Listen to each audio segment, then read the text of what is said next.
كيف تكفرون بالله وكنتم أمواتا فأحياكم ثم يميتكم ثم يحييكم ثم إليه ترجعون. الحمد لله الذي أرسل رسوله بالهدى ودين الحق ليظهره على الدين كله وكفى بالله شهيدا، وأشهد أن لا إله إلا الله إيمانا به وتوحيدا، وأشهد أن محمدا عبده ورسوله صلى الله عليه وسلم تسليما مزيدا. أما بعد، السلام عليكم ورحمة الله وبركاته. برادران و خواهران عزیز، بارک الله فیکم. الله رب العزة والجلال را حمد و شکر و ثنا و ستایش می نماییم که بار دیگر به ما بندگانش توفیق داد که باقی مانده از مسائل را به شما بیان و شرح و توضیح نماییم. پس ما در حلقه های گذشته در مسئله کفر و نمودهای آن و معنی آن و در مسئله تکفیر و فرق تکفیر و کفر و این مسائل ها صحبت کردیم و حالا چه خیلی که در حلقه گذشته به شما خبر دادیم، در این حلقه به شما یکی از مهمترین موضوعی که تعلق به تکفیر دارد، شروط التکفیر و موانع التکفیر، به شما صحبت خواهیم کرد. یعنی مسئله اولی که ما در آن صحبت میکنیم ضابط تکفیر و قاعده اون است. یعنی تکفیر چه ضوابط ها دارد؟ ضوابط تکفیر این است که نظر به شروط تکفیر کردن و سبب تکفیر کردن یا سبب کفر کردن و موانع تکفیر کردن، همین را ضوابط تکفیر میگه. پس هر کسی که به یک عملی مکفر واقع شد، کافر کننده، به یک عملی کافر کننده واقع شد، در حالت پیدا شدن و به جا آمدن تمام شرط های تکفیر و نابود و انتفاع شدن موانع التکفیر که این را توفرت شروط التکفیر و موانع میگویند و انتفعت الموانع، صاحبش کافر شماریده می شود. این قاعده تکفیر است. هر کسی که به عملی کفری واقع شد و شروط به وجود آمد و موانع نابود شد، پس خودش کافر شده است و تکفیر معین در زیر همین قاعده فهمیده خواهد شد. بارک الله فیکم. امروزها در این عصر و زمان سبحان الله هم مرجعه دارند، عقیده خود را پهن می کنند و این چنین خوارج هم وجود دارند، چه خیلی که در حلقه های گذشته در شناخت خوارج بیان کردیم. مرجعه ها اصلا تکفیر معین کردن را رد می کنند، گرچنده که شروط التکفیر و موانع التکفیر وجود دارد. اونها به بالای این شروط التکفیر و موانع التکفیر شرط های ساخته خود و موانع خواسته ساخته خود را داخل کردند و کار تا به جای رسید که کافر را کافر نمی شمارد، که اینها مرجعه هستند. خوارج باشد در حالت یک شخص معین را کفر کردن، تکفیر کردن، نه شروط دارند، نه ضوابط دارند، نه قاعده دارند و نه موانع التکفیر و نظر به سبب کفر میکنند. همه اینها را خوارج قبول ندارد. اما فرقه ناجیه اهل سنت و الجماعه وسط است. سبحان الله، دین ما از بین دین ها و مذهب ما از بین تمام مذهب ها و فرقه ناجیه از تمام فرقه های باطل در تمام مسئله وسط است، یعنی ما بین است. در مسئله تکفیر معین کردن هم اهل سنت و الجماعت نه مثل مرجئه تماما رد میکنند و میگویند که ما تکفیر نمیکنیم، مثل مرجئه نیستند. و این چنین نه مثل خوارج هستند که کسی را خواست خوارج به یگان ضوابط، به یگان شرط و شروط و تکفیر و به یگان نظر کردن به موانع تکفیر کفر میکند. اما اهل سنت و الجماعت کسی که به کفر واقع شد میگوید که عمل این انسان کفر است، اما وقتی که به صاحبش آیا کافر است یا نیست سوال می شود میگویند که ما باید نظر به شروط التکفیر بکنیم و به موانع التکفیر بکنیم.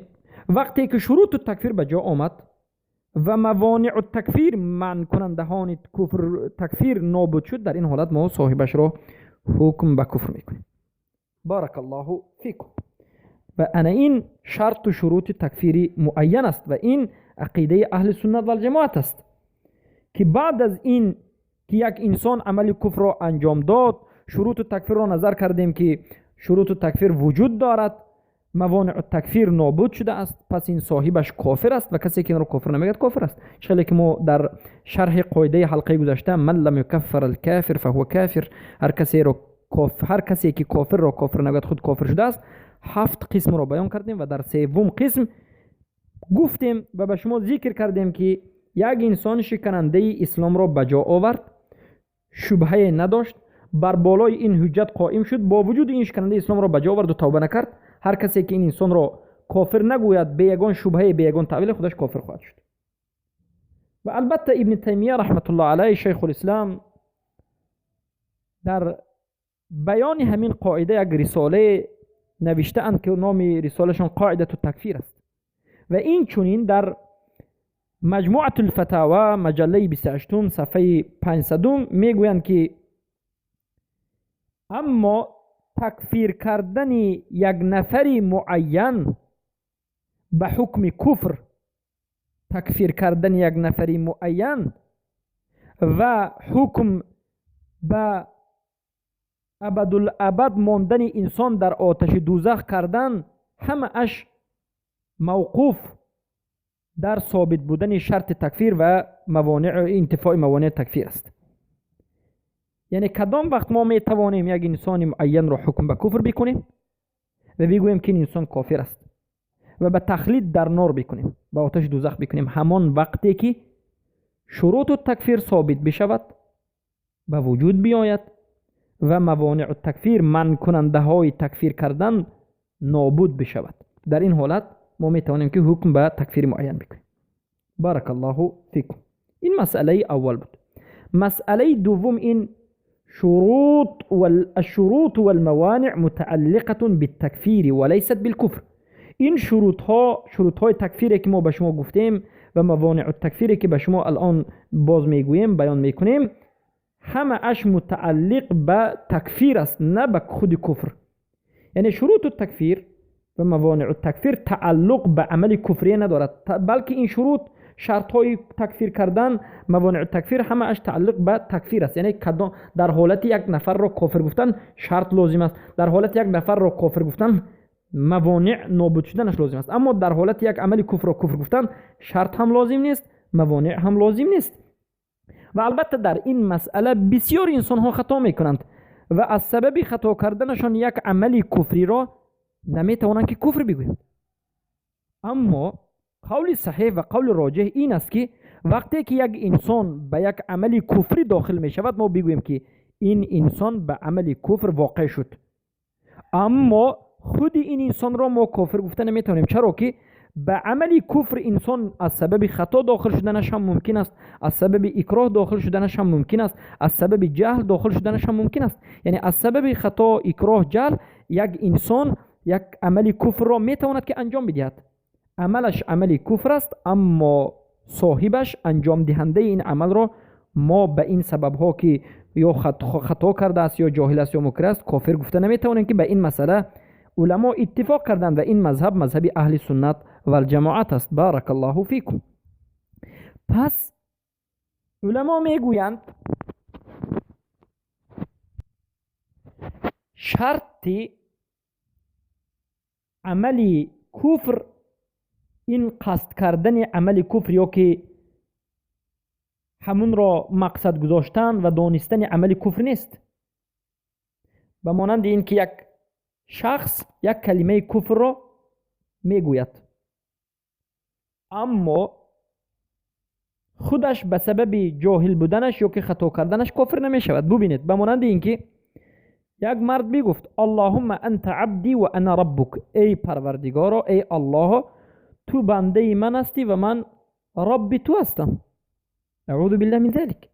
لیکن این سخن را از خطا بیان کرد، این سخن را خطا کرد و گفت. مقصدش این نبود که این سخن را باید بگوید که ای الله تو بنده من هستی. مقصد نداشت، خطا کرد، سخن گفته اش را ندانست. حتی میگن علما سبقت اللسان، لسانش زبانش پیشگویی کرد، نفهمیده من سخن را. از سبب سخت خرسند بودنش. چرا که شتوری که داشت به آب و آذوقه اش نابود شد، سخت غمگین بود. در یک وقت دید که شترش به نزدش بازگشته است. از سبب سخت خرسندی گفت که ای الله تو بنده من هستی و من رب تو هستم. نفهمید که چی میگوید. الله خنده کرد و این بندش را بخشید، اما سخنش سخنی چی بود؟ کفری بود. از سبب سخت خرسند شدن خطا کرد، سخنی کفری را داد. ما میگوییم که این عبارتی که این بنده گفت عبارش عباره کفر است و این مرد فعل کفری را انجام داد، اما از سبب خطا انجام داد. کلمه کفر را گفت، از سبب خطا گفت. یعنی کلمه کفر را گفت اما مقصدش این کلمه نبود. یعنی کلمه کفر را گفتن مقصد نداشت، خطا کرد و گفت. اما اگر یک انسان این کلمه کفر را بگوید که ای الله تو بنده من هستی من رب تو هستم، بگوید، معناش را فهمد، قصد کند، همین چیز را اعتماد کند، مقصد همین سخن را قبول کند، دیده دانسته به یگان خطا بگوید، در این حالت هم فعلش کفر است و هم خودش کافر می شود. اما در حالت خطا کردن عذر شد، عذرش خطا هست و برای همین میگیم که فعل این مرد به عمل کفر واقع شد، عملش عمل کفر است، اما ما خودش را تکفیر کرده نمیتوانیم. چرا که تکفیر باب دیگر است، چرا که این چی است؟ خطا کرده است. اما کسی که میگه که نه این یک عمل یا سخن کفری را نگفته است، البته خطا میکند. بارک الله فیکم. مسئله سومی که بیان میکنیم، بارک الله فیکم، این ضوابط تکفیر است. ضوابط های تکفیر کردن، یعنی یک کسی دیگر رو کافر شماریدن. میگن که به اعتبار 3 احکام وضعی قائم می شود. تکفیر کردن به اعتبار 3 احکام وضعی قائم می شود. اولا، یکم، از سبب تکفیر. ما باید نظر بکنیم، سبب تکفیر رو نظر کنیم که به کدام سبب ما یک انسان رو حکم به تکفیر کرده شدیم و این چنین سببی واقع شدن به کفر رو باید نظر بکنیم. یعنی یک انسان به کفر واقع شد، ما باید نظر کنیم که به کدام سبب به کفر واقع شد، سببی انجام دادن عمل کفر این چی بود؟ چرا این مرد مسلمان عمل کفری را انجام داد؟ بعد از این به ما معلوم میگردد که ما باید حکم به کفر بکنیم یا نکنیم. در بعضی حالات وقتی که ما به سبب نگاه میکنیم، سببش خطا هست، یا سببش در مسائل خفی جهل است، یا سببش در مسائل خفی یا که جلی یا معلوم فی الدین بالضروره اکراه و مجبوری است. در این حالت ما کفر کرده نمیتونیم. بارک الله فیکم. شرط دوم یا ضوابط دوم این که این شرط است. ضوابط دوم تکفیر، ضوابط دوم تکفیر یعنی قاعده ضروری که ما باید پیش از تکفیر کردن فهمیم. این قاعده اولش سبب بود، سبب کفر رو فهمیم که چرا به کفر واقع شده است. ما چرا به کدام سبب این بنده رو کفر میکنیم، کفر میگوییم و سبب کفرش از کجا بود. و قاعده دوم و ضابط دوم این شرط است. یعنی شرط چیست؟ این ثابت کردن این که این انسان مکلف به یک عمل کفر کننده به غیر عذر داخل شده است. این را شرط میگن. و سوم، قاعده سوم و ضوابط سوم تکفیر این مانع است. نظر ما باید به موانع کنیم، منع کننده های کفر. مانع یعنی اون چیزهایی که حکم کفر را در بالای دیگر کس واقع کردن می دارد. یعنی شما را نمی گذارد که یک نفر معین را حکم کنید، چرا که این موانع وجود دارد. بارک الله فیکم. علما در تعریف منع یا که موانع یا که مانع میگویند که ما یلزم من وجوده العدم آنی که در حالت به وجود آمدنش دیگر چیز رو نابود میکند. یعنی وقتی که موانع آمد، منع کننده آمد، چی رو نیست میکند؟ تکفیر کردن رو نابود میکند. بارک الله فیکم. و این چنین علما در معنی داد مانع، در بیان معنی مانع من کننده میگویند که هو ما یمنع وجوده، وجود حکم التکفیر. مانع همان چیزی هست که در حالتی به وجود آمدنش حکم تکفیر را منع میکند. وقتی که یک مانع من کننده می آید، حکم تکفیر را به جا آمدنش را منع میکند. بارک الله فیکم. پس موانع منع کننده های تکفیر به دو نمود تقسیم می شود. منع کننده ها به مانند موانع شرعی معتبر شرعا، منع کننده های تکفیری که شرعی هست، قرآن و سنت به این منع کننده آمده است و دلیل دارد و نص دارد و از نظر شریعت معتبر است. و این چنین قسم دوم موانع های که مخترع هست، ساخته شده است. موانع ها منع کننده های تکفیری که مرجئه ها ساخته اند و گذاشته اند و اختراع کردند. سبحان الله. البته مرجئه ها برای این که مسئله تکفیر را نابود بکنند، چرا که مرجئه ها مسئله تکفیر را به نهایت بد میبینند. اونها اصلا چیزی که ما مرجئه را به شما بیان کردیم اصلا تکفیر ندارند. اونها برای این که به اهل سنت و جماعت هم، به اصل اهل سنت و جماعت هم خلل دار بکنند، به بالای این موانع صحیح و درست باز چند موانعی که خودشان ساختند و بافتند ذکر کردند. به مانند قصد، اراده الکفر، قصد و اراده الکفر، یعنی در حالت انجام دادن یگان عمل مرجئه ها میگن که یکی از منع کننده های کفر این قصد و اراده کفر است. به مانند چی؟ یک انسان الله سبحانه و تعالی را دشنام داد. از نظر اهل سنت و الجماعت این کفر است، این عمل کفر است، صاحبش هم کافر است اگر کسی این را مجبور نکرده باشد، اگر اکراه نداشته باشد. اما مرجئه ها میگند اگر اکراه نداشته باشد هم به خواست خودش به یگان مشکلی الله سبحانه و تعالی را دشنام بدهد، اما قصد کفر را نکرده باشد، در این حالت کفر نیست. یعنی قصد کفر چی؟ از این عملش کافر شدن را قصد نکرده باشد، این خودش من کننده کفر است. میگن این من کننده تکفیر است، این کفر نیست. که البته این سخنشان سخنی غلط و باطل است و سخنی مرجع است. قصد الکفر و قصد العمل این دو چیزی که از هم دیگر فرق دارد. قصد کفر کنید هم نکنید هم، عمل کفری را وقتی که انجام میدهد انسان کافر میشود. یک انسان شرک را انجام میدهد، مقصد از شرک را انجام دادنش کفر نیست، عبادت است، در این حالت هم کافر شد. فرقی ندارد که اون قصد کفر کرد یا نکرد، کافر شد. اما قصد عمل این را اهل سنت و جماعت قبول میکنن. قصد عمل چخیلی که ما کمی پیش بیان کردیم، این دعای انسانی که گفت ای الله تو بنده من هستی من الله تو هستم، در اینجا قصد کفر نکرد، قصد عمل هم نکرد، قصد همین سخن رو هم نکرد و نفهمیده سخن رو خطا کرد. در قصد فعل ما عقیده اهل سنت و جماعت قصد رو همچون شرط میذاریم، اما در قصد کفر این قاعده ساخته مرجئه ها است. و ای یقصد الکفر میگن، یعنی موانع التکفیر این است که میگن انسان کفر را انجام دهنده مقصدش از این کار کفر باشد. سبحان الله. امروز کدام کافر عمل کفر را همچون کفر انجام میدهد؟ امروز میبینید که مرتدها ضد حجاب میبراید، حجاب از ما نیست، مال بیگانگان میگد، قرآن را قبول ندارد، بغیر حکم الله حکم میکند. وقتی که میپرسید که تو همین کار را به خاطر کفر کردی، میگه که نه من به خاطر کفر نکردم، من مسلمانم. میگه سبحان الله، مقصدش کفر نیست.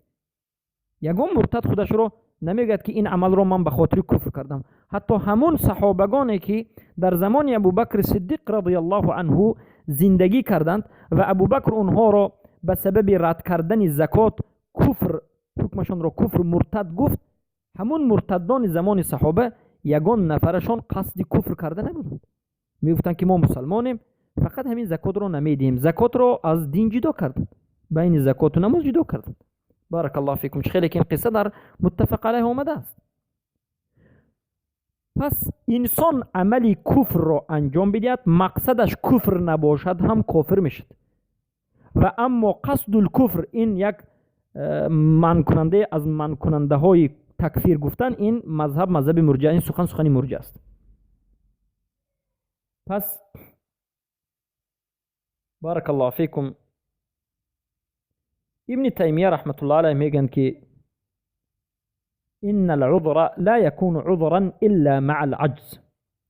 البته عذر نمی شود مگرم در حالت عجز و ناتوانی، با همراهی عجز. پس فمتى امكن الانسان معرفة الحق فقصر فيه لم يكن معذورا. در کدام حالتی که انسان امکانیت پیدا کرد برای فهمیدن و شناختن حق، اما از این امکانیت استفاده نبرد، امکانیت را نادیده گرفت، تقصیر و کمبودی در همین امکانیتش کرد، پس این انسان معذور نیست. برای همین علما میگن تمام منع کننده های تکفیر به عجز باز میگردد. یعنی تمام موانع التکفیر، من کننده های تکفیر که این خودش 4 تا هست، به ضابطش به عجز، به یک چیز به عجز باز میگرده. مثلا خطا هم این یک عجز و ناتوانی است، فراموشی هم عجز و ناتوانی است، و این چونین اکراه، یعنی یک کسی دیگر شما رو مجبور کردن و از زیر ظلم اون یک عمل کفر کردن هم عجز و ناتوانی است. یعنی تمامی منع کننده های تکفیر ضابطش یک چیز است، به عجز، همیشه به عجز وام میگرد. خیلی که این سخن رو ابن تیمیه رحمت الله علیه در کتاب رفع الملام عن ائمة الاعلام در صفحه 114 هم ذکر کردن که البته این بهترین رساله از رساله هاشان می باشد. بارک الله فیکم. پس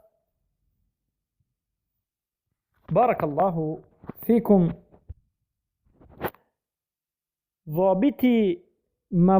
ضابط من کننده های تکفیر و عذرهای شرعی، یعنی کدام چیزها می تواند عذر شرعی باشد و کدام چیزها می تواند و کدام قاعده ها می تواند که از تکفیر کردن باز دارد و موانع تکفیر باشد.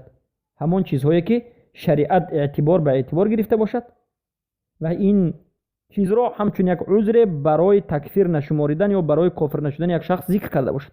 وقتی که یک نفر موانع را ذکر می کند و عذر را بیان می کند در حالتی که نه در قرآن و نه در سنت این ذکر نشده است، ما اون را قبول نخواهیم کرد. بارک الله فیکم. پس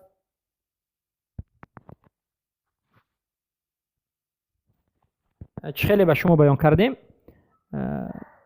اهل سنت و الجماعت در این مسئله وسط است، در بین خوارج و در بین مرجع. بارک الله فیکم. و مسئله دیگر اینجا است که هر کسی که به ناقض الاسلام، به نواقض اسلام، شکننده های اسلام دهگانه واقع شد، نواقض الاسلام را به جا آورد، آیا مطلقاً کافر گفته می شود؟ کافر می شود؟ یا که بعد از قیام حجت و بعد از نظر بر موانع و شروط تکفیر، موانع تکفیر و شروط تکفیر، حکم کفر به اون رسانده می شود؟ یعنی اگه انسان شکننده از شکننده های اسلام را به جا آورد، شرک مثلا، یا اعراض، یا بغض به پیامبر صلی الله علیه و سلم، یا تولی و مظاهره و دیگر چیزهایی که وجود دارد،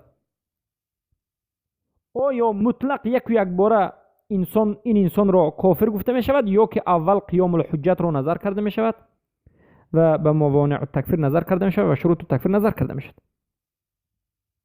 و البته در این مسئله علما چی میگن؟ فیه تفصیل، در این مسئله شرح و تفصیلات دارد.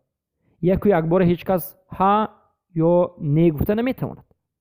بعضی از شکننده های انسان است که انسان مکلف عاقل در حالت غیر اکراه، به اکراه به انجام آوردنش کافر می شود و در این حالت به جهلش یا به تعویلش یا به اقامت حجت نظر کرده نمیشد، به مانند شرک به الله یا که دشنام دادن الله سبحانه و تعالی.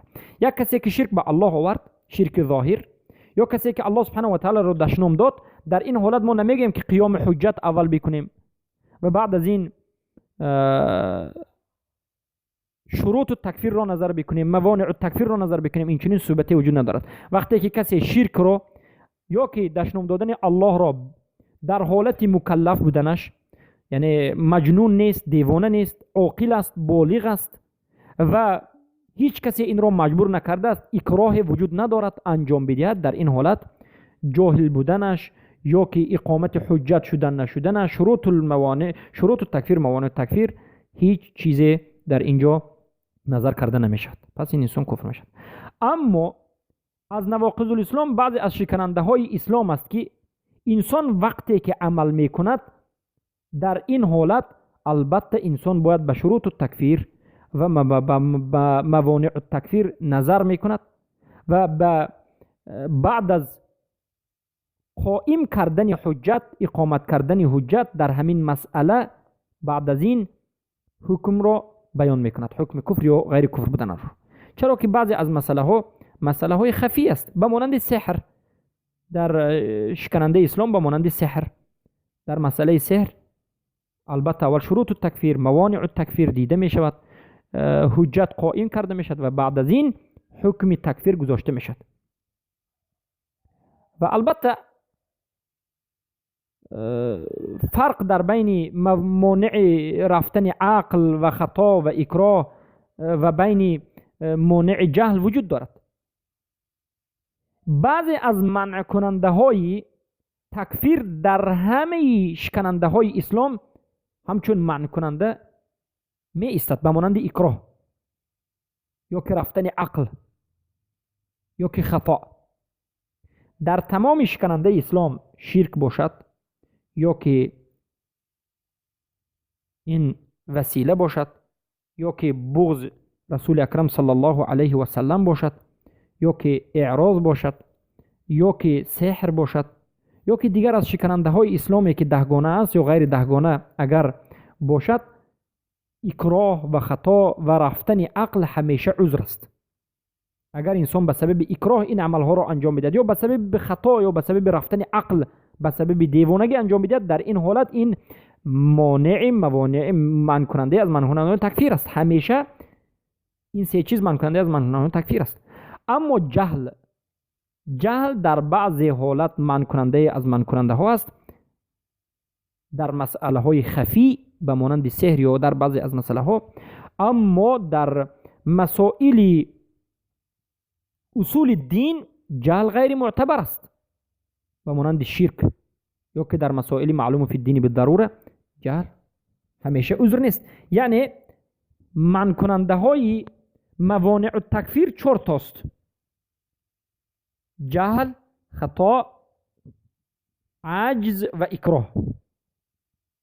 عجز یا تعویل و اکراه. خطا و اکراه همیشه در شکننده های اسلام می تواند که مانع از مانع کننده های تکفیر باشد، اما جهل و تعویل همیشه معنی کننده کفر یا تکفیر نیست. بارک الله فیکم. و این یک مسئله به نهایت مهم است و به نهایت فهمش هم نازک است. و مسئله دیگر این است که برادران عزیز بارک الله فیکم، اسلام صریح یعنی اسلام واضح هیچگاه نابود نمی شود مگرم به کفر صریح. یک انسان اسلامش ثابت باشد، ما به سبب شک و شبهه این انسان مسلمان حقیقی اسلامش ثابت را به سبب شک و شبهه حکم به کفر نمیدیم و این غلط است و این خطا است و این منهج اهل سنت و الجماعت نیست. چرا که اسلام صریح، اسلام واضح و اسلام ثابت تنها به کفر صریح و به کفر ثابت شده نابود می شود. و هر کسی که در حال یک نفر معین شک بکند که آیا این انسان مرتد است یا که مسلمان است، ما در این حالت میگیم که اصل در این انسان مسلمان است. با شک ما کسی را مرتد یا که کافر نمیگیم. سبحان الله. فهمیدید؟ پس کسی یک مسلمان را میدونست که این مسلمان است، اما بعد از یک مدت معین شک کرد که این مسلمان آیا مرتد شد یا نشد، آیا شکننده اسلام را انجام داد یا نجد. در این حالت شک بکند، ما میگیم که اصل مسلمان بودنش است. چرا که ما مسلمان صریح و مسلمان واضحی که از اون اسلام را دیدیم با یک شک با یک شبهه حکم به کفر یا حکم به ردت نمیدهیم. خیلی که ابن تیمیه رحمت الله علیه در مجموعه الفتاوا مجله 12 صفحه 466 ذکر میکنند و میگویند قال ابن تيمية وليس لأحد أن يكفر أحدا من المسلمين وإن أخطأ وغلط حتى تقام عليه الحجة تبين له المحجة. و هیچ کس حق ندارد که یک نفری مسلمان را حکم به کفر دهد در حالتی که این نفری مسلمان خطا بکند یا غلط بکند. یعنی در حالت خطا و در حالت غلط یک نفری مسلمان یک عمل کفری را انجام بدهد، هیچ کس حق ندارد که این انسان را حکم به کفر بدهد. البته عملش عملی کفر است، اما خود انسان را حکم به کفر داده نمی شود تا همان زمانی که بر وی حجت قائم بشود و محجه یعنی دلیل قرآن و سنت فهمانیده بیان کرده شود که این عملی تو عملی کفر است. و میگویند و من ثبت اسلامه بیقین لم یزل ذلك عنه بشک.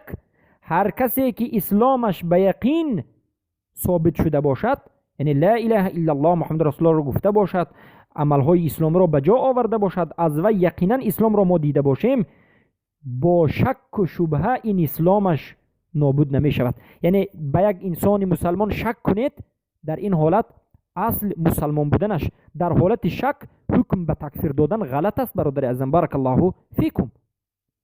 البته این منهج اهل سنت و الجماعت است. خوارج ها با شک و با شبهه کمی شک کنند هم یک مسلمان را حکم به کفر میدهند، اما مرجعه باشند کفر را بینند، کفر مطلق معینی ظاهر آشکار را بینند هم حکم به کفر نمی کنند. که هر دوی این منهج هم منهج غلط و باطل از همدیگر بدتر است. منهج اهل سنت و الجماعت وسط است. کفر ثابت معینی که شک و شبهه در اون نیست، در حالت توافر شدن شروطش و نابود شدن موانعش وقتی که میبینند حکم رو به کفر میگذارند. اما وقتی که از یک انسان مسلمان اسلام ثابت شد، به یقین ثابت شد، با شک و با شبهه این انسان را حکم به کفر میدهند. خیلی شیخ حسین میگن بل لا یزال الا بعد اقامت الحجه و زوال الشبهه. بلکه انسان مسلمان است تا همان زمانی که بر بالای این انسان مسلمان یک عملی کفر کرده اقامت حجت شود و شبهه از وی نابود شد. یعنی همان وقت یک مسلمان به یقین اسلامش قبول شده ثابت شده، همان وقت حکم به کفر میگیرد که اول حجت به بالای وی قائم بشود، فهمانیده شود و شبهه از بالای وی نابود کرده شود، شبهه برداشته شد، بعد از این حکم به کافر کرده شد. البته ما به شما بیان کردیم که در کدام عملها، در عملهایی که خفی باشد، عملهایی که در وی عمل شروط التکفیر موانع التکفیر همچون شروط و موانع التکفیر به اجرا شدنش جایز باشد، اما در بعض عملها شروط التکفیر و به موانع التکفیر نظر کرده نمی شود غیر از اکراه یا خطا. خیلی که در نواقض الاسلام بیان کردیم که به مانند شرک. یعنی عملهای اسلامی به دو قسم تقسیم می شود: عملهای معلوم بالدین بالضروره، یعنی عملهایی که باید هر یک مرد و زنی مسلمان بداند و دانستنش در دین ضرور است. اگر این نداند مسلمان نیست. هر کسی که شرک این کفر بودنش را نداند، هر کسی که توحید این نابود کردن شرک بودن را نداند، کفر به طاغوت را نداند، این حال مسلمان نشده است. همان وقت مسلمان می شود که این عملها را داند و فهمد.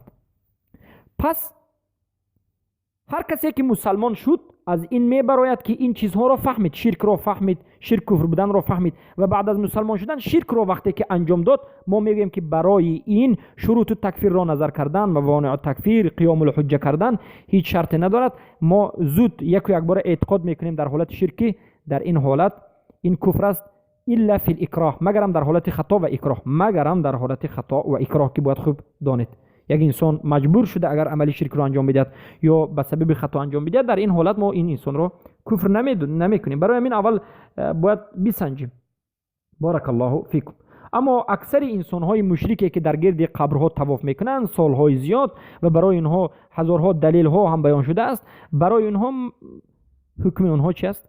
حکم اینها کفر است، گرچنده که جاهل هستند، برای که جهل در اینجا عذر شده نمیتواند، که البته ما در مسئله جهل در حلقه های آینده به شما صحبت خواهیم کرد. و ما به شما باز این مسئله رو دیگه خیلی یا با دیگر نمود بیان میکنیم که فرق بین حکم اسلام یک شخص معین و حکم اسلام به کفرش، یا فرق است بین حکم به این که یک اسلام، یک مسلمان یا یک انسان اسلامش ثابت است و حکم به این که اسلامش رفته است. یعنی فرق است یک انسان به اسلام در آمدنش و یک انسان از اسلام بیرون شدنش بین همدیگر فرق دارد. به اسلام در آمدن و از اسلام برآمدن فرق است. به یک انسان حکم مسلمان دادن و به همون انسان حکم کفر دادن همدیگر فرق دارد. ببینید، برای مسلمان شدن یک شرط وجود دارد، تلفظ کردن شهادتین، یعنی اشهد ان لا اله الا الله و اشهد ان محمد رسول الله. این دو شهادت به یگانگی الله و شهادت به رسول بودن رسول الله صلی الله علیه و سلم، این شرط اسلام است. در حالتی که همین شهادتین را معنیش را داند، معنی شهادتین را داند و بعد از معنی را فهمیدن قصد بکند، یعنی اسلام را داخل شدن اسلام را قصد بکند و از کفر بیرون شود، یعنی کفر را ترک کند، به مجرد گفتن شهادتین با همین نیت ها، با همین قصد ها، این مسلمان می شود. چخیلی که حدیث اسامه بن زید رضی الله عنه دلالت به همین میکند که امام مسلم در کتاب صحیحشان روایت میکند. اسامه بن زید یک اسیر را میخواهند به قتل رسانند که اسیر در همون حالت گفت لا اله الا الله محمد رسول الله، شهادتین را گفت، معنیش را فهمید، برای که عرب بود، معنی لا اله الا الله فهمید، محمد رسول الله را گفت و با وجود این گفتن اسامه به قتل رسانیدند، کشتند، گرچند که شهادتین را گوید هم کشتند. وقتی که این خبر به پیامبر صلی الله علیه و سلم رسید، پیامبر اسامه را زجر کردند، گفتند اتقتلون رجلا یقول لا اله الا الله، ای اسامه آیا یک نفری که لا اله الا الله میگوید تو اون را به قتل میرسانی؟ اسامه گفت این انسان از سبب ترس لا اله الا الله گفت. پیامبر صلی الله علیه و سلم گفتند که هل شققت قلبه، آیا تو ای اسامه، آیا تو قلب این انسان را کشادی و دیدی که به خاطر چی گفت؟ یعنی ما ظاهرا اسلام یک انسان را قبول میکنیم، وقتی که شهادتین را گفت، معنیش را فهمید، قصد به داخل شدن اسلام کرد، تمام این مسلمان شد. یک کافر به مجرد شهادتین را گفتن مسلمان می شود. یعنی به اسلام در آمدن به نهایت آسان است. این حکمی یعنی اسلامی حکمی است، یعنی وقتی که شهادتین را گفت، معنیش را فهمید، قصد کرد، حکمش حکم اسلام است. ما این را مسلمان حقیقی نمیگیم، لیکن ما به این معامله اسلامی میکنیم، این را نمیکشیم، مالش به ما حرام میشود، در این وقتی که وفات میکند بعد از این کلمه به این نماز خوانده میشود، یعنی حکمش حکم دنیویش حکم اسلامی است. اما آخرتش والله اعلم، الله دانا است و حکیم است. اما در مسئله تکفیر ما به مجردی یک عمل کفر را یک انسان مسلمان به جا آوردن حکم به کفر نمیدیم. ببینید، یک انسان کافر به مجرد گفتن شهادتین و فهمیدن معناش و قصد کردن اسلام مسلمان می شود، اما یک مرد مسلمان یا یک زن مسلمان اگر یک عمل کفری را انجام بدهد، به مجرد یک عمل کفر ما مسلمان را حکم به کفر نمیدیم. یعنی به اسلام در آمدن آسان است، اما از اسلام برآوردن انسان ها و کفر گفتن اونها مشکل است. ما یک و یک باره یک این مسلمان را به مجرد یک عمل کفر حکم به تکفیر نمیدهیم. فإننا لا نعتبر بهذا النطق. یک کلمه کفری را گفت، یک سخنی کفری را گفت، به همون نطق کفریش یک و یک باره ما حکم اون را حکم کفر نمیدیم. اما کسی که البته کفر را، شرک را آشکار کرد، واضح کرد، در این حالت البته ما حکم به کفر میکنیم. بارک الله فیکم. و البته کسی که شرک را، کفر را آشکار کرد و در حالت آشکار کردنش اکراه وجود نداشت، خطا نکرد، یعنی کفر شرک را به خواهش خودش آشکار کرد، هیچ کس مجبور نکرد، خطا هم نکرد، دیده و دانسته از سبب شهوت دنیا، از سبب اراده دنیا، از سبب منصب، از سبب چیزهای دیگر کفر را انجام داد. البته در نزد مرجئه ها از سبب دنیا کسی که شرک را انجام میدهد این مشرک نیست. البته این مذهبی غلط است، این مرجئه است، اما از نظر اهل سنت و جماعت از سبب دنیا بسیار انسان ها کفر میشد. وقتی که انسان شرک را و کفر را آشکار کرد، لا اله الا الله و محمد رسول الله، این دو شهادتن به وی هیچ فایده نمیدهد. یعنی شهادتین، اشهد ان لا اله الا الله و اشهد ان محمد رسول الله، به گوینده اش هیچ کمک نمیدهد در حالتی که گوینده اش به شرک و به کفر و به شکننده اسلام واقع شده است، یا که شرط از شرط های لا اله الا الله را ترک کرده است. بارک الله فیکم. پس انا این مسئله ها را فهمیدن ضرور است. مسئله دیگری که بیان میکنیم این است که نوعهای اسلام دو نمود دارد، نمود حقیقی و حکمی. اسلام حقیقی و اسلام حکمی اسمی. اسلام حقیقی این چگونه اسلام است یا به کی این اسلام داده میشد؟ اسلام حقیقی اسلام یک انسان مسلمان و مؤمن هست که ظاهرش به باطنش موافق است. یعنی یک مسلمان مؤمنی که ظاهرش و باطنش موافق است، ظاهرش به باطنش موافق می آید. به همین اسلامش این انسان که اسلامش اسلام حقیقی است، ان شاء الله رب العزت و الجلال داخل جنت می شود، که این اسلامش ضد کفر است و همین اسلامش این مسلمان را مسلمان حقیقی حکمی میگذارد که با همین اسلام حقیقی احکام آخرت ترتیب مییابد. یعنی همان انسان هایی که هم ظاهرشان مسلمان و هم باطنشان موافق ظاهرشان مؤمن واقعی بود، در این حالت همین اسلام ظاهری و باطنیشان در آخرت اینها را نجات میدهد و به جنت میبرد و اینها را اسلامشان را اسلام حقیقی و این مسلمان را مسلمان حقیقی گفته میشد. به مانند صحابگان رضی الله عنهم، بجز منافقانی که در اون زمان بودند، چرا که منافقان ظاهرشان به باطنشان موافق نبود. اما صحابگانی که از جانب الله سبحانه و تعالی اعلان رضایت در حق آنها آمده است، مانند مهاجرین، انصار، عشرة المبشره، اشتراک کنندگان جنگ بدر و اینچنین جنگ احد و اینچنین بیعت الرضوان، صلح حدیبیه، همه اینها از جانب الله سبحانه و تعالی در حق آنها رضایت آمده است و الله از آنها راضی شده است، چرا که اسلام آنها اسلام حقیقی بود، هم ظاهرشان و هم باطنشان موافق یکدیگر بود. ظاهرشان مسلمان، باطنشان اعوذ بالله نفاق و کفر در اونها نبود مثل منافقین.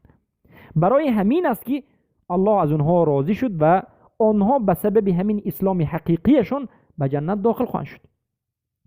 اما دومین نمود اسلام، اسلام حکمی و اسمی. ما همچون یک نام یک نفر را مسلمان میگوییم، حکمش حکم مسلمان است، اما ما اون انسان را مسلمان حقیقی باطنش را یعنی حکم به اسلام نمیدیم. بمانندی علما میگن که بمانندی یک مسلمانی که ما یک انسانی که ما همون انسان را ظاهرش را حکم به اسلام میدیم، اما باطنش را ما حکم به اسلام نمیدیم، از باطن اون بیخبریم. بسیار مسلمان هایی که امروز، عامه مسلمان هایی که امروز میبینیم که شهادتین اشهد ان لا اله الا الله و اشهد ان محمد رسول الله میگویند و خود را مسلمان میدانند و بعضی از عملهای اسلامی، شعارهای اسلامی را انجام میدهند. ما البته از باطن اونها بیخبریم و از اونها کمبودی های زیاد دیده می شود. در این حالت ما اینها را مسلمان حکمی می نامیم که در این دنیا حکمشان حکم مسلمان است، در احکام دنیا حکمشان حکم مسلمان است. با اونها نکاح کردن با دختران مسلمان جایز است. در مسئله میراث تقسیم کردن و گرفتن همچون مسلمان به اونها معامله میکنیم و در مسئله جنازه وقتی که این نمود انسان ها مرد به اون جنازه خوانده می شود و در مسئله ایمن بودن خونش، مالش و دیگر مسئله هایی که به مسلمان تعلق دارد در این دنیا ما همچون مسلمان به این معامله میکنیم که این اسلام حکمی با اقرار کردن شهادتین اشهد ان لا اله الا الله و اشهد ان محمد رسول الله و با ظاهر کردن شعارهای اسلام به وجود می آید. بارک الله فیکم. اما در آخرت حکم این به الله است. ما به ظاهرش به این مسلمانانه معامله میکنیم، رفتار میکنیم، اما از باطن اون ما بخبریم، از باطن این الله بخبر است و وقتی که این وفات کرد الله سبحانه و تعالی از این آگاه است و خبیر است. وقتی که باطنش کفر بود البته به این اگر عذر اکراه یا جهل نداشته باشد، اگر مسئله خفی باشد جهل عذر است، اگر مسئله معلوم فی الدین بالضروره باشد عذر نیست. الله سبحانه و تعالی خودش حاکم است و در حق حکم میکند. پس معنای اسلام حکمی این است که صاحبش به عمل از عملهای اسلام آمده است که حکم این انسان را ما چی میگیم؟ حکم به اسلام میدیم و به این ظاهرا حکم مسلمانی را میدیم، یعنی اشهد ان لا اله الا الله و اشهد ان محمد رسول الله گفته است. شعار اسلام را به مانند در نمازهای عید حضور داشتن، در نمازهای جمعه و دیگر شعارهای اسلام را به وجود آوردن، در این حالت ما حکم این را حکم ظاهرا مسلمان میدیم. بارک الله فیکم. پس بارک الله فیکم. مسئله دیگر این است که فرق بین تکفیر حکمی و حقیقی و ظاهری یا که باطنی یا که تکفیر دنیوی و تکفیر اخروی. سبحانه البته الله رب العزة والجلال در همه این مسائل در شریعتش به سخنهای محمد صلی الله علیه و سلم و اینچنین به فعل و فهم صحابگان و به دیگر علمای امت به من و شما رسانیده است. خیلی که ما اسلام را با ظاهر قبول میکنیم، یعنی مسلمان را با ظاهر که اشهد ان لا اله الا الله و اشهد ان محمد رسول الله گفت قبول میکنیم، تکفیر را با ظاهر میدیم. این چنین اصل در حکم به تکفیر کردن یک انسان در عملی ظاهری است. یعنی ما یک انسان را میبینیم، عملی ظاهری او را میبینیم، عملش عملی کفر باشد، در این حالت ما میگیم که عملش عملی کفر است. شروط موانع تکفیر را میبینیم، شروط تکفیر موانع تکفیر را میبینیم. در حالتی به وجود آمدن شروط تکفیر و رفتن موانع تکفیر به ظاهر این انسان نگاه میکنیم و میگیم که این انسان کافر است.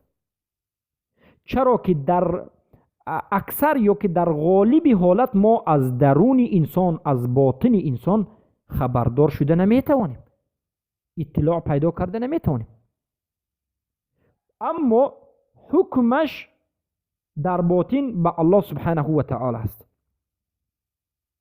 شلی کلمه فحکمه الى الله عز وجل فی معظم انواع الكفر.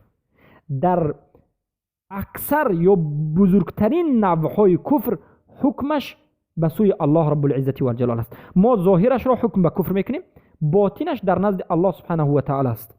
اگر باطنا کافر نباشد، عذر داشته باشد، الله رب العزة والجلال عذرش را قبول میکند و این بنده را امتحان میکند. اگر از امتحان گذرد داخل جنت میشد، اگر از امتحان نگذرد البته به عذاب داخل خواهد شد. و البته نمود دیگری کفر است که حکمش حکمی هم ظاهری و هم باطنی است، هم ظاهر و هم باطن. یعنی اسلام حقیقی و اسلام حکمی بود، این چنین کفر حقیقی و کفر حکمی است، کفر ظاهری و این چنین کفر ظاهری و باطنی. خیلی که شیخ الاسلام ابن تیمیه رحمت الله علیه در کتاب صارم المسلول میگویند این سب الله او رسوله کفر ظاهرا و باطنا. البته دشنام دادن الله و دشنام دادن رسول الله صلی الله علیه و سلم این کفر است، این کفر ظاهر است و کفر باطن است. کسی که الله را دشنام میدهد و رسول الله را دشنام میدهد هم ظاهرا کافر شده است و هم باطنا کافر شده است. سبحان الله. پس برادران عزیز، ما باید حکم کفر دنیوی و حکم کفر اخروی را بین هر دوش فرقش را گذاریم و فرقش را فهمیم. به مانند مشرک یا به مانند یک کسی که عملی کفر را انجام داد، ما چی میگیم؟ یک انسان یک عملی کفر را انجام داد، ما میگیم این انسان کافر است. اگر این عملش معلوم فی الدین به ضروره باشد یک بار کافر میگویم. به اکراه، به جهل، به هیچ چیزی، یا که جاهل باشد هم به اکراه شرک را انجام دهد کافر است. اما این کفر حکم دنیوی است، یعنی در این دنیا ما به این حکم کفر میدیم، ما به این معامله کفر میکنیم. اما در روز قیامت وقتی که این انسان به نزد الله رب العزت و الجلال می رود، در همان جا عذرش هست یا نیست الله سبحانه و تعالی خودش قبول میکند یا خودش حکم میکند. بعضی انسان ها در این دنیا حکم اونها به کفر داده میشد، ما مسلمان ها میگیم که این انسان کافر است، اما وقتی که روز قیامت به نزد الله می رود این همچون انسان معذور قبول کرده می شود. اما عذر معنیش این نیست که راست به جنت می رود. در روز قیامت کسانی که همچون انسانهای معذور قبول کرده می شوند، یعنی عذردار قبول کرده می شوند، الله اونها را می سنجد، ابتلا می کند، امتحان می کند. کیها را؟ کسانی که شرک کرده اند در حالتی که به اونها در مسئله شرک یا در مسئله کفر بگیم، بهترش مسئله کفر، کسانی که کفر را انجام داده اند و به سبب جهل یا به سبب به عقلی یعنی مجنونی انجام دادند، نفهمیده انجام دادند، یا که از سبب دیوانگی حکم را یعنی کفر را انجام دادند، یا که اینها اهل فطرت بودند به اینها هیچ خبری نرسید از اسلام، اینها کفر را انجام دادند، یا که فرزندان کافر و مشرک. همه اینها در روز قیامت امتحان کرده می شوند. الله اینها را می سنجد، یک بار به جنت داخل نمی کند، می سنجد. خیلی که ابن القیم جوزی در کتاب احکام اهل ذمه این مسئله رو بیان کرده است. ما در حلقه گذشته در مسئله فرزندان کفار و مشرکین این مسئله رو بیان کردیم. پس ما وظیفه داریم که کافر را در این دنیا کافر بگوییم، مشرک را مشرک بگوییم. و اما در مسئله این که آیا این مسلمان عملی کفر را کرده و این مسلمان عملی شرک را کرده خالدن مخلدن در آتش واقع میماند یا نه، در این مسئله علما البته اختلاف کرده اند و قول راجح در این مسئله تفصیل است. تفصیل این است که کسی که دیده و دانسته البته کفر را انجام داد در کفر باقی ماند، این البته در آتش دوزخ است. اما کسی که جاهل بود، شرک را انجام داد، بی خبر بود، در این حالت ما در این دنیا وی را کافر میگیم، معامله کفر میکنیم. اما وقتی بعد از مردنش عذرش در نزد الله هست، الله رب العزت و الجلال در روز قیامت امتحان میکند. حکمش حکم اهل فطرت است. البته این حکم به مسلمان هایی که خود را مسلمان گفتند و شرک را انجام دادند یا که کفر را انجام دادند. اما اون اهل کتاب به مانند یهود، نصارا یا که مجوس یا بودیست یا دیگر کنفیست و ملحدی که در حالت دینش وفات کرد، دین اسلام را فهمید که همین خیلی دین هست و بعد از این در همین دینش وفات کرد، البته جای این مخلدن ابدالابد دوزخ است. خیلی که در این مسئله حدیثی قضاوت کننده رسول اکرم صلی الله علیه و سلم آمده است. ما يسمع بي يهودي ولا نصراني ثم يموت في كفره أو على ذلك فهو خالدا مخلدا في النار. یهودی و نصرانیه که پیامبر صلی الله علیه و آله میگویند مرا شنید، فهمید که دین اسلام هست و بعد از این دین اسلام را قبول نکرد و وفات کرد، البته اون خالدا مخلدا فی النار، ابدالآباد در آتش دوزخ خواهد سوخت. پس بر ما واجب هست که ما با انسانها معامله ظاهری بکنیم، یعنی به هر یک انسان به ظاهرش دیده معامله بکنیم که ظاهرش کفر باشد کافر است، اما ظاهرش مسلمان باشد مسلمان است. یعنی یک انسانی که عمل کفری را انجام میدهد، یک انسانی که خود را یهود میگوید، یک انسانی که خود را نصارا یا مجوس میگوید، یک انسانی که خود را ملحد میگوید، یک انسانی که شرک را انجام میدهد، در این حالت ظاهرش کفر است و معامله به تکفیر می شود و واجب هست که در این حالت تکفیر کرده شود. یعنی هر کسی که کفر صریح را، آشکار را به وجود آورد در حالتی که عذر نداشت، در این حالت ما این انسان را کافر میگیم، مگرم در حالت این انسان را کافر نمیگوییم که موانع از مانع کننده از منع کننده های تکفیر یا عذر از عذرهای تکفیر به وجود آید یا شروط از شروط های تکفیر به جا نآید. در این حالت البته کافر گفته نمیشد. بارک الله فیکم. خیلی که در این مسئله اثر صحابگان به ما اومده است. خیلی که امام بخاری رحمه الله روایت میکنند و میگن که عمر ابن الخطاب گفتند ما در زمانی که رسول اکرم صلی الله علیه و سلم زنده بودند در عهد رسول الله با مردم معامله میکردیم در حالتی که وحی نازل میشد، یعنی وحی نازل میشد به ما میرسوندن پیامبر صلی الله علیه و سلم که انسان مسلمان است یا کافر است. اما وقتی که پیامبر صلی الله علیه و سلم وفات کردند و وحی انقطاع شد، بسته شد، دیگر وحی نیست، ما به ظاهر انسان معامله میکنیم، به ظاهر انسان نگاه میکنیم و به همون ظاهر حکم میکنیم. فمن اظهر لنا خیرا امناه و قربناه وليس الینا من سریرتی شیء. و هر کسی که به ما نیکی را آشکار کرد و ظاهر کرد، ما به این امانت میدیم، امن میدیم و به این نزدیکی میکنیم و این را نزدیکی خود میکنیم و ما به درونی و پنهانی اون کاری نداریم و الله پنهانی این را خودش حساب میکند.